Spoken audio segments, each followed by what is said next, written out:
வாங்க இன்றைக்கி நம்ம எறா தொக்கு பண்ணுறோம்.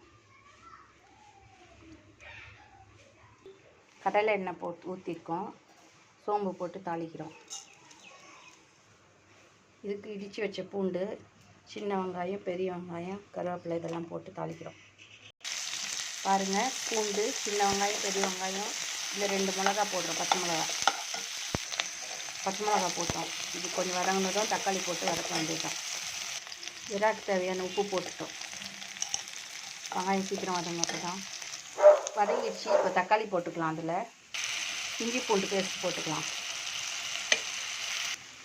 மிளகாத்தூள், மஞ்சத்தூள், தனியாத்தூள்,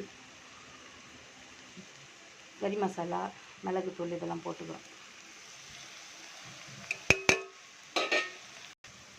இதில் கொஞ்சமாக தண்ணி விட்டுக்கலாம்.